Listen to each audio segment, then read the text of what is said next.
여러분 반갑습니다. 이번 시간에는 문학과 삶 슬로우 리딩 제1장 문학과 자기경영 역량의 작품 연어의 배경, 시점, 주제, 줄거리에 대해 알아보겠습니다. 문학이라고 하면 책과 밀접한 관계가 있습니다. 그렇다면 독서란 무엇인가? 독서란 사전적 의미는요. 심신을 수양하고 교양을 넓히기 위하여 책을 읽는 행위를 말한다 라고 적혀져 있습니다. 독서는 간접 체험을 하는 것이다.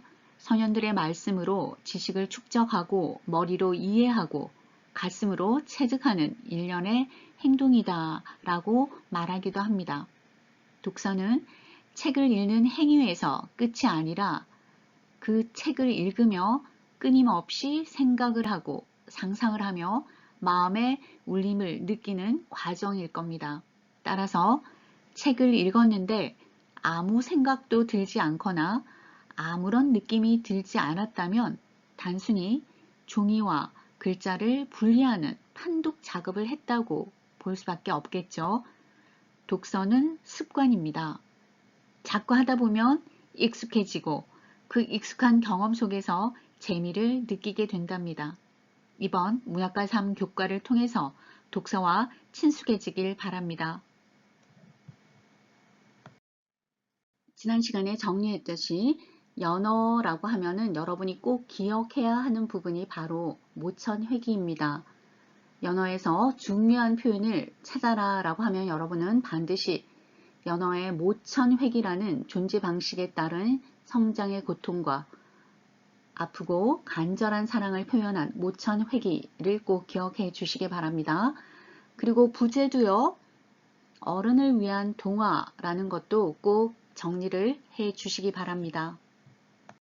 이번 시간은 두 번째 시간이니까요. 지난 시간에 의견 나눔을 해 보았던 자기 경영의 길이라는 주제로 기본적으로 준비해야 할 사항과 예상되는 장애 요소, 극복 방안, 그리고 여러분이 만나고 싶은 멘토 등에 대해서 한번 작성해 보시면 좋겠습니다.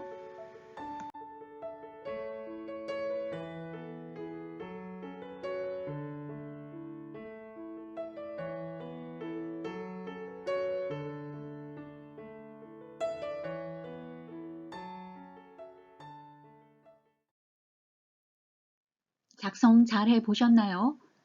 연어라는 작품을 통해서 우리는 자기 경영 역량이라는 것에 대해 알게 되었습니다. 여러분의 생각 나눔이 글쓰기의 과정으로 자연스럽게 이어지는 것이고요. 그 마음의 울림이 또 글쓰기의 재료가 되는 것입니다. 많은 장애 요소가 있겠지만 현재 내가 할 수 있는 것에 최선을 다해서 극복해 나가시기를 바랍니다. 교재에 정리된 부분인데요. 자기경영 역량이란 제가 노란 걸로 밑줄을 그어 놓았습니다. 여러분들 함께 읽어볼까요? 자기경영 역량이란 자기 주도적 진로 설계 능력을 의미한다. 자기경영 역량을 키우기 위해서는 내가 진정으로 원하는 것이 무엇이며 어떤 능력과 성격과 욕망과 가치관을 가지고 있는지를 냉정하게 자문해보고 자신만의 고유성과 개별성을 인식한 후에 그에 맞는 삶의 지향점을 찾으려는 노력이 필요하다. 여러분들도 자기 경영 역량을 바탕으로 여러분의 인생을 멋지게 설계해 보시기 바랍니다. 미국의 심리학자 매슬로우는 욕구 발전 5단계론에서 진정한 자아 실현은 타인의 욕망과 사회적 요구를 뛰어넘을 때 비로소 성취되는 것이라고 조언하고 있습니다. 참다운 자아 발견은 현재 자신이 어떤 환경과 조건에 놓여 있고 어떤 이상과 잠재력을 지니고 있으며 타인들과의 관계는 어떤지를 제대로 인식하는 것에서 출발해야 합니다. 자아 발견과 자아 실현의 여정은 때론 모험과 도전을 필요로 하죠. 배는 항구에 정박해 있을 때 가장 안전하다. 그러나 그것이 배의 존재 이유는 아니다. 라는 괴테의 말을 음미해 보겠습니다. 세상이라는 바다로 출항하는 것에는 항상 위험이 뒤따르는 법이다. 그렇다고 항이라는 배의 존재의 의미를 부정할 수는 없다. 그래서 젊은 날의 고뇌와 아픔, 반항과 방황, 혼란과 불안, 갈등과 격정 등이 참된 자아를 만나는 여정에서 감내해야 할 소중한 경험임을 여러분은 간과하지 마시기 바랍니다. 괴테가 파우스트에서 이런 얘기를 했죠. 인간은 노력하는 한 방황하기 마련이다. 방황한다는 것은 다른 한편으로는 노력하고 있다는 말과 같다라는 의미겠죠.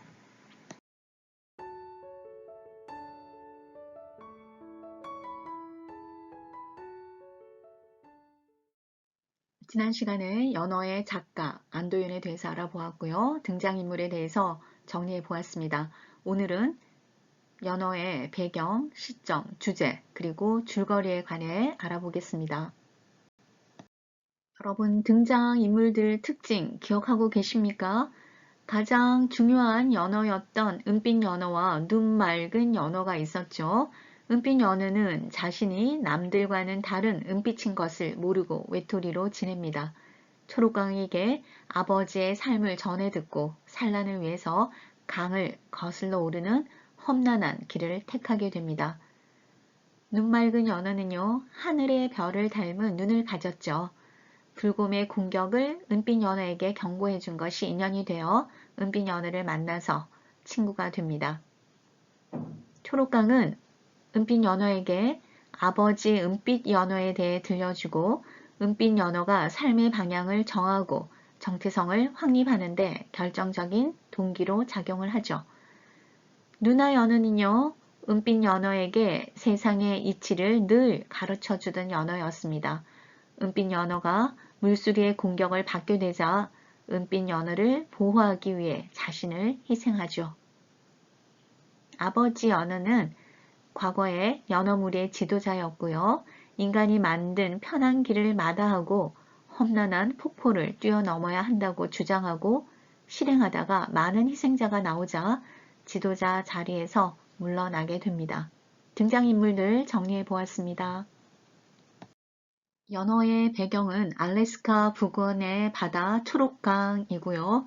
시점은 3인칭 전지적 시점입니다. 연어의 주제는 연어의 모천 회귀를 통한 성장의 고통과 사랑을 주제로 삼고 있는데요. 모천 회귀라는 표현 꼭 알아두시기 바랍니다.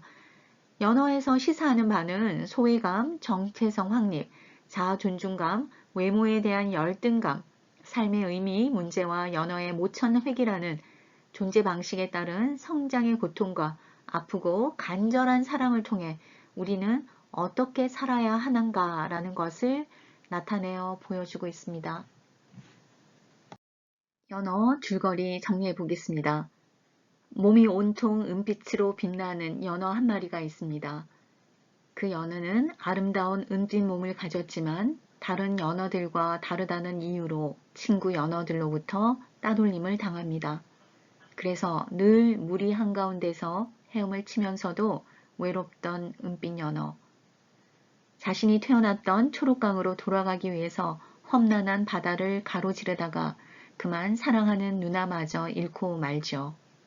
그러나 은빛 연어는 초록강으로 가는 길을 멈추지 않습니다.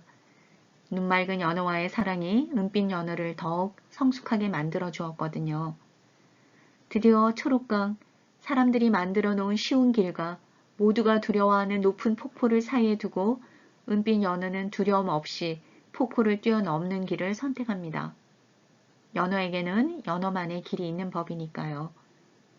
힘겹게 초록강을 거슬러 오르며 진정한 연어의 삶을 다한 은빛 연어는 초록강 상류에 알을 낳고 눈맑은 연어와 함께 조용히 눈을 감습니다. 여러분이 좀 더 줄거리를 빨리 파악하실 수 있도록 다시 한번 정리해 보았습니다. 은빛 연어를 중심으로 은빛 연어의 따돌림, 은빛 연어가 초록강으로 돌아가는 부분, 초록강에 도착해서 알을 낳고 죽는다라는 이 세 가지로 좀 구분을 해 보았고요. 첫 번째는 몸통이 은빛으로 빛나는 연어가 있었다. 그 연어는 다른 연어들과 다르다는 이유로 따돌림을 받는다. 우리 가운데서 헤엄을 치면서도 외로워했다라는 내용으로 정리가 되겠습니다. 두 번째는 자신이 태어났던 초록강으로 돌아가기 위해 험난한 바다를 가로지르다가 사랑하는 누나를 잃게 되죠. 그러나 초록강으로 가는 것을 멈추지 않고 눈맑은 연어와의 사랑으로 인해 더욱 성숙해집니다. 세 번째, 초록강에 도착했습니다. 쉬운 길과 모두가 두려워하는 폭포를 사이에 두고 은빛 연어는 폭포를 뛰어넘는 길을 택합니다. 초록강을 거슬러 오르며 진정한 연어의 삶을 다한 은빛 연어는 초록강 상류에 알을 낳고 눈맑은 연어와 함께 죽게 됩니다. 줄거리를 정리하실 때 전체 내용이 너무 길어서 정리가 되지 않을 경우에는 지금처럼 은빛 연어를 중점적으로 3가지 정도로 분류하시고요. 이 큰 분류를 기억하셨다가 오른쪽에 적어 놓은 내용을 되새김을 하면 좀 더 빠르게 정리가 될 거라고 생각합니다. 연어 작품 표현상의 특징 살펴보겠습니다. 연어, 초록강, 단풍잎 등 자연물에 인간성을 투영하였죠.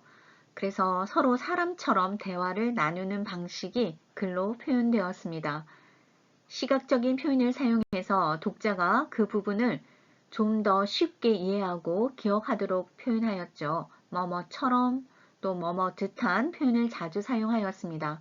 그래서 대상들과의 관계를 이미지로 형성화하는 데 사용을 했고요. 글의 앞부분에 주로 사용한 수치적인 표현들이 있습니다. 바다 위 100m 상공, 물수리는 10m 상공으로, 연어떼는 시속 40km쯤 이런 표현들을 통해서 독자가 그 장면을 생생하고 구체적으로 떠올릴 수 있도록 표현한 특징이 있습니다. 이 작품이 시사하는 바는요. 먼저 초록강과 은빛 연어가 많은 대화를 나누는데 이 상황에서 은빛 연어는 초록강으로부터 삶의 정체성을 확립하는 데 동기를 얻고 지혜를 얻게 됩니다.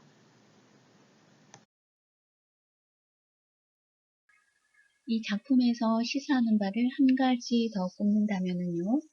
은빛 연어의 삶처럼 우리 사람들도 다른 사람들의 삶의 방식을 따라 자기 인생의 좋은 길, 편한 길만 따져서 가려고 하지 말고 고난과 역경이 있더라도 그것에 도전하고 그것을 극복하는 능력을 가진 사람이 되어야 한다라는 것을 시사하는 것 같습니다. 우리 모두 도전 정신을 가지고 또 그 어떠한 역경을 극복해 나가는 지혜를 이 작품을 통해서 얻기를 바랍니다. 작품 해석을 한마디로 말하자면 여러 번 반복되어서 정리되었던 부분인데요. 연어라는 작품은 연어의 모천회기라는 삶의 방식에 따른 성장하기 위한 고통과 간절한 사랑을 담아내고 있다. 이 글의 주인공인 은빛 연어가 폭포를 거슬러 오르며 성장하고 모천으로 회귀할 때 눈알을 여의고 눈맑은 연어와 사랑에 빠진다. 이런 모습에서 한 마리의 연어가 삶의 최종 목표를 향해 나아가는 과정을 보면 인간의 삶을 온전히 재현해낸 작품이다 라고 평가할 수 있습니다. 여러분은 연어라는 작품을 통해서 어떤 대목이 가장 감명 깊게 느껴지셨나요? 저는 이런 문장을 골라보았습니다. 거슬러 오른다는 것은 지금 보이지 않는 것을 찾아간다는 것이지. 꿈이랄까 희망 같은 거 말이야. 힘겹지만 아름다운 일이란다. 저는 이 대목을 골라보았는데요. 여러분은 어떤 대목을 고르시겠습니까? 제가 시간을 조금 드릴 테니까 여러분이 가장 감명 깊게 읽은 대목과 이유를 한번 적어 보시겠어요?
제가 이 대목을 고른 이유는요. 내가 감명 깊게 읽은 대목은 초록강이 은빛 연어에게 들려준 대화로 연어가 폭포를 거슬러 올라간다는 것은 상당히 힘들고 고달프며 심지어 목숨을 잃을 수도 있는 위험한 여정이다. 하지만 그들은 거슬러 오름을 통하여 쉬운 길이 아닌 험난한 길에서 자신의 삶의 가치와 의미를 찾고자 하는 강한 의지를 엿볼 수 있었다. 나의 인생에 있어서 누구나 가는 길 또는 힘들지 않고 쉬운 방법만을 선택해서 안일한 삶을 추구하려 했던 나의 모습을 반성하게 된다. 나의 지난 과거를 돌이켜 보았을 때 조금이라도 힘든 일이라 생각이 들 때면 도전하지 않고 쉽게 포기해버렸던 나는 연어를 통해 두려워하지 않을 용기를 가지고 다시 한번 나의 삶에 도전할 필요가 있다라는 교훈을 얻게 되었다. 그래서 꿈이랄까 희망 같은 거 말이야. 힘겹지만 아름다운 일이란다. 저는 이 대목을 골라보았습니다. 여러분은 어떤 대목을 고르셨나요?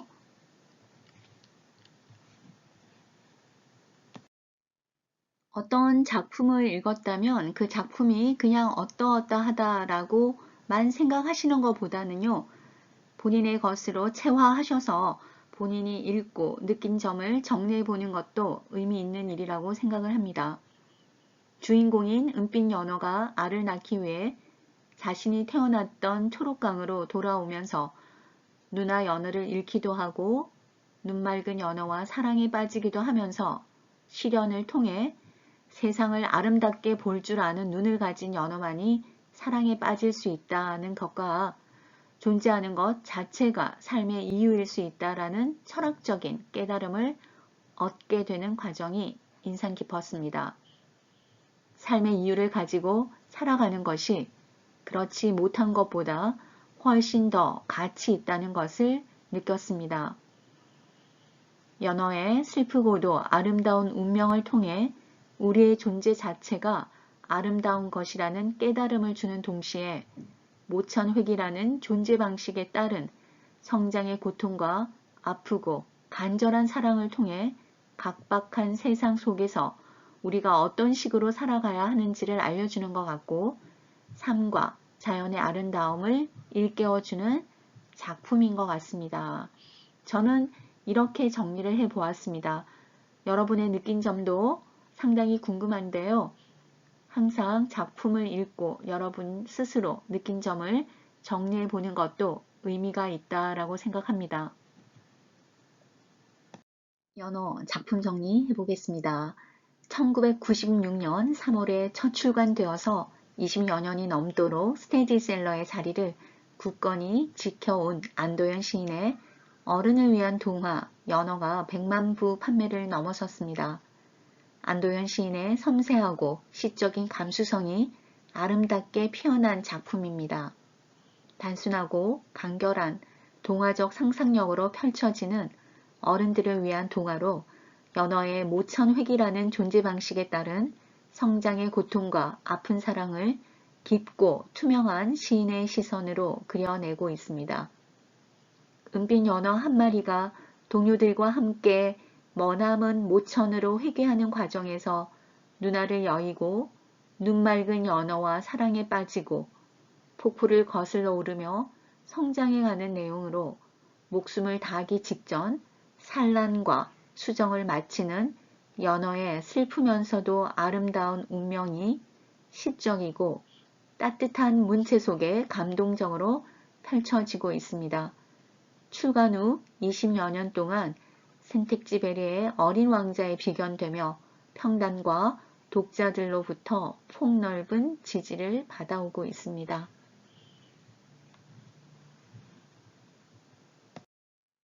교재에 나와 있는 질문의 숲을 통해서 여러분들의 생각과 의견을 한번 나누어 보고 싶습니다. 은빛 연어가 자신이 태어난 곳으로 돌아가는 여정은 자신의 정체성을 찾기 위한 성장의 과정이기도 하다. 저마다 추구하는 자기 성장과 자기 경영의 길이 무엇인지 질문을 통해 제시하고 이를 토대로 서로 간의 공통점과 차이점을 찾아보자 라는 내용인데요.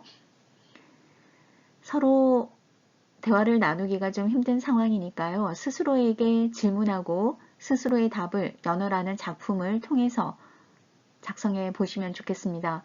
저는 이런 질문을 한번 드리고 싶어요. 나의 성격은 어떠한가? 이 질문은 현재를 살면서 앞으로 다가올 미래에서도 매우 중요한 질문일 것 같습니다. 자기 성격을 모르면 문제와 고민, 걱정에서 쉽게 벗어나지 못할 것이기 때문인데요. 여러분은 여러분의 성격에 대해서 생각해 보신 적이 있으신가요? 본인의 성격을 파악하고 있다는 것은 자기 성장의 길에서 굉장히 중요한 부분인 것 같습니다. 주변 사람들이 나를 소심하고 적극적이지 못한 사람이라고 틀에 가둬놓았을 때 여러분은 어떻게 하실 건가요? 그렇다면 자기 성장은 거기서 멈추고 관심 분야가 있어도 도전할 수가 없겠죠. 그러나 여기서 사람들이 나를 그렇다고 정했을지라도 나의 정체성을 탐구하고 알아가고 또 협력적인 활동을 좋아하며 목표를 위한 것이면 어떤 것이든 도전하는 적극적인 성격도 내포하고 있음을 깨달아 보는 것도 중요하겠죠. 그러면서 자기 역량을 키워나갈 수 있겠다라고 생각해 봅니다. 정체성은 어떤가요? 은빛 연어의 정체성에 영향을 준 것은 바로 공동체 연어인데요. 정체성에 있어 공동체가 얼마나 중요한가를 알게 해주고 있습니다. 우리의 정체성을 확립하는 것도 우리 인간 공동체 서로가 존재하고 그 존재를 통해서 삶의 배경이 됩니다. 각각의 재능과 능력을 통해서 세상에 빛이 될 수 있고 무의미한 아무것도 아닌 나처럼 느끼지만 나의 길을 갈 때 비로소 참된 삶의 의미가 있습니다. 나의 배경과 나의 존재가 타인에게 중요한 배경이 될 수 있음을 매 순간 느끼고 질문하면서 살아나가는 것이 좋겠죠. 이러한 질문을 통해서 내 삶의 목적을 다시금 환기해보고 끊임없는 성장으로 의미 있는 존재가 되어 갈 겁니다.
이번 시간에는 연어라는 작품에 대해서 배경, 시점, 줄거리에 대해 알아보았습니다. 은빛 연어는 강의 흐름이 자신의 이동 방향과 정반대일지언정 눈높이를 맞추는 순간 서로에게 존재의 근거가 된다라는 생태적 연대감을 확인하게 되죠. 우리들 모두도 도전하며 힘겨움을 극복해가며 우리 전체 속에서 속해져 있다라는 생태적 연대감을 확인해 보시는 시간이었기를 바랍니다. 강의 들으시느라 수고 많이 하셨습니다.